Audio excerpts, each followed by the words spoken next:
Good evening po. Ayan, magano lang po ako ngayon ng konting ano po. So, yung topic ko po ngayon, yun, how to handle the problem. So, ako po kasi, syempre, based on my own experience, kung paano ko po i-handle yung pag naharap po ako sa mga pagsubok sa buhay. So, yun. Syempre, isi-share ko lang po. Ako po kasi, pag once na may mga pagsubok po akong pinagdadaanan, so, number one po yung aking prayer kay God. So, siya po talaga ang aking nilalapitan sa oras nang ako ay nalulugmok at nalulungkot. So, siya lang po talaga, super pray po talaga ako sa kanya, at saka nagtitiwala po talaga ako, at saka syempre nandyan po yung mga support ng family, kaibigan, at nakasurround po sa akin. So dapat po yung masurround po tayo ng mga positibong tao para po ma-handle po natin yung ating situation ng maayos. Pero syempre, number one tayo po talaga ang makikibaka doon kung paano tayo lumaban sa problema at harapin ang problema sa positibong pananaw. So yun nga po, ako prayer po talaga ang aking unang tinatakbuhan, ang ating may kapal talaga po. Pero syempre, nandyan po yung talagang hinaharap ko po siya ng sa positibong paraan. So, ano po ako ng halimbawa iiyak or mag-iisip, pero sandali lang po talaga yun, hindi ko siya tinatambayan yung mga problema. So, ang ginagawa ko po, nag-iisip ako ng mga bagay na madadivert ko po yung utak ko, ang isip ko, ang aking sarili sa mga positibong bagay. Like, ginagawa ko yung mga bising bagay po. Like, sa pagluluto, mahilig po kasi ako magluto at saka kumain. So, yun, number one po yun. Talagang inaano ko po yung aking oras sa aking pagluluto, pagkain, at saka, syempre, kailangan ko po talagang ibisi po talaga yung isip ko sa mga bagay-bagay para po hindi ako mag-isip na kung ano-ano. So, yun. Ganun po ako. Pag once na ano po, yun, talagang dinidil ko siya in a positive way. Tsaka, syempre, hindi ko po siya dinadala kung, alambawa, kung nasa trabaho man po ako, so, hindi ko po siya dinadala sa trabaho. So, syempre, kailangan po maging professional pa rin tayo.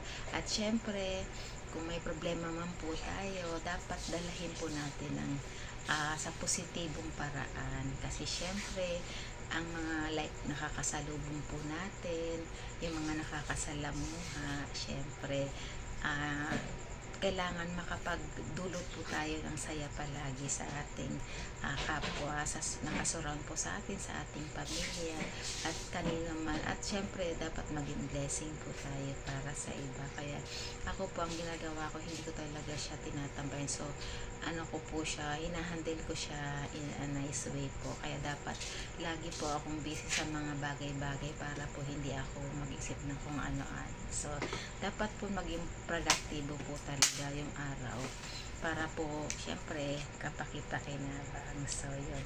At syempre, yun, kailangan talaga po nating harapin yung ating mga problema para po, kasi wala naman pong ibang gagawa nung kundi tayo. So, ayun, hinaharap ko po siya talaga ng maluwag sa aking kalooban, at saka yun nga, inaano ko yung sarili ko sa mga activity na pwedeng magdulot ng mga positibong bagay. So, yun, hindi ko siya tinatambayan.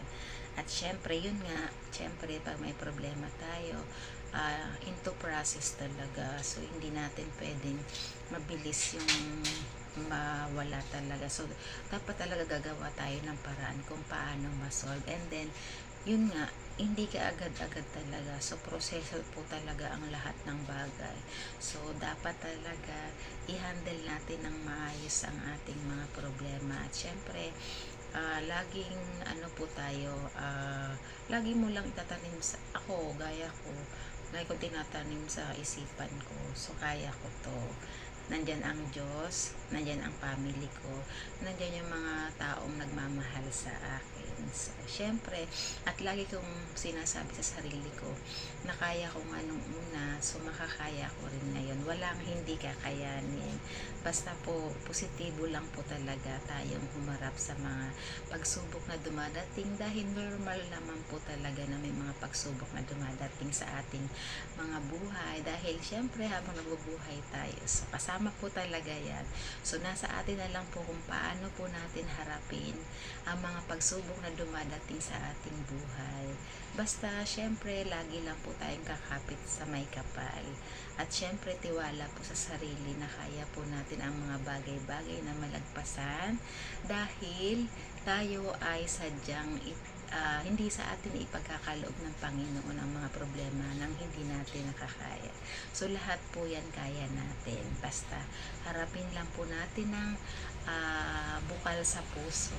At syempre, so, ano tayo sa process. So, madali lang naman po yun. Tapos syempre, tiwala nga po sa sarili lagi na kaya mo ang lahat ng mga bagay, lahat may solusyon, lahat malalagpasan. At syempre, number one po talaga yung trust natin kay God. So, siya talaga po ang ating kakapitan sa oras na tayo ay lugmok na lugmok at nawawala ng pag-asa. So, sigad lang po talaga ang ating kakapitan, ang ating pamilya, at syempre yung mga positibong taong nakapaligid like friends, syempre, di ba? Kumbaga talagang i-enjoy po natin yung buhay kasi masaya po talaga yung buhay. At saka, pag nalagpasan po natin yung ating mga problema, so, ang sarap-sarap po talaga sa pakiramdam ay nakaya ko to. So, lagi natin itatanim sa ating mga isipan na wala tayong hindi kakaya, na kaya nga natin nung una, ngayon pa kaya. So, lagi lang po talagang positibo. So, yan. Hanggang sa muli po ng ating topic. So, subscribe po kayo sa aking YouTube channel. Florentina Blanca Flor. Yan. Teens Blanca Flor RN. Maraming salamat po. Hanggang sa muli po. Bye-bye po.